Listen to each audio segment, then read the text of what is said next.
Episode 190. Kinmu belum pernah melihat kepala desa sehancur ini. Orang tua yang selama ini tampak tak terkalahkan kini memeluk Kinmu erat, seolah sedang berpegangan pada harapan terakhir. Dengan suara bergetar, ia hanya memohon satu hal: dibawa pulang ke desa lansia penyandang cacat, ke tempat kecil yang selama ini menjadi pelariannya. Sulit dipercaya bahwa sosok yang telah membimbing dan melatih Kinmu hingga menjadi seperti sekarang bisa runtuh sedemikian rupa. Kepala desa yang selama ini tampak tegar ternyata juga dapat hancur. Kinmu teringat saat kepala desa pernah mengalami keputusasaan yang sama. Setelah menelan kekalahan besar, ia mengasingkan diri ke desa lansia penyandang cacat. Saat itu, ia hidup tanpa semangat, bagaikan mayat yang masih bernapas. Untungnya, Old Ma Apothecary, Mute, dan para tetua lainnya tetap berada di sisinya hingga perlahan ia mampu bangkit kembali. Kinmu juga masih mengingat saat para tetua itu meninggalkan desa. Kepala desa hanya duduk seorang diri di gerbang desa, membiarkan hujan, angin, dan kegelapan menelannya. Janggutnya tumbuh tak terurus, tubuhnya kurus dan lusuh. Ia bahkan tak lagi peduli untuk makan maupun minum, seolah hanya menunggu waktu sampai dirinya ikut membusuk. Namun keputusasaan yang terpancar darinya sekarang jauh lebih dalam. Kali ini yang hancur bukan hanya dirinya, melainkan juga keyakinan para kaisar manusia terdahulu. Bahkan cita-cita kaisar manusia pertama. Kinmu dapat merasakan luka yang begitu dalam hingga kepala desa hanya ingin kembali ke dunianya yang kecil dan bersembunyi dari kenyataan. Hermit Ching Yu memandangnya dengan tatapan penuh iba. Sebenarnya, orang yang ingin ia hancurkan adalah Kinmu, kaisar manusia yang baru.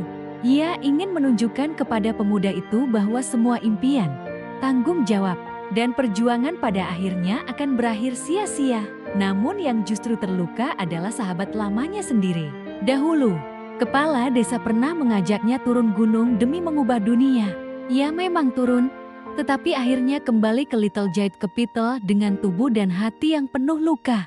Sejak saat itu, semangat mudanya benar-benar padam. Selama bertahun-tahun, ia mempelajari sejarah dan berbagai catatan kuno.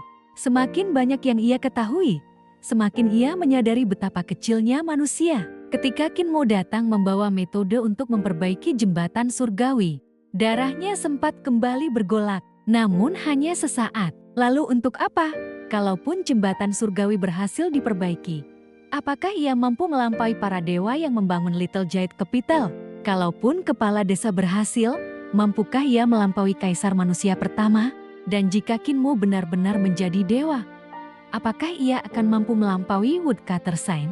Semua pertanyaan itu kembali memadamkan harapannya. Tapi memangnya kenapa? Suara Kinmu memecah keheningan. Ia menatap kepala desa sambil tersenyum. Kalaupun mereka gagal, lalu kenapa? Hermit Ching Yu tercengang. Kinmu melanjutkan dengan tenang, kaisar manusia pertama gagal, lalu muncullah kaisar manusia kedua. Setelah itu ada yang ketiga, keempat, dan seterusnya. Kepala desa, kalau Anda gagal, bukankah masih ada saya?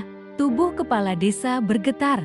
Air mata perlahan mengalir di wajah tuanya. Aku tidak ingin kau berakhir sepertiku, ucapnya lirih. Saat itu ia bukan lagi kaisar manusia maupun dewa pedang yang disegani. Ia hanyalah seorang kakek yang tidak ingin cucunya mengulangi penderitaannya. Kinmu tersenyum cerah. Aku adalah tubuh Tuan, satu-satunya tubuh Tuan di dunia. Bukankah itu sudah cukup? Kepala desa tertawa di tengah tangisnya. Tubuh Tuan, semua ini adalah dosaku. Muir, ayo pulang. Namun Kinmu justru mengangkat tubuh kepala desa dengan ki vitalnya. Senyumnya hangat bagaikan matahari musim semi.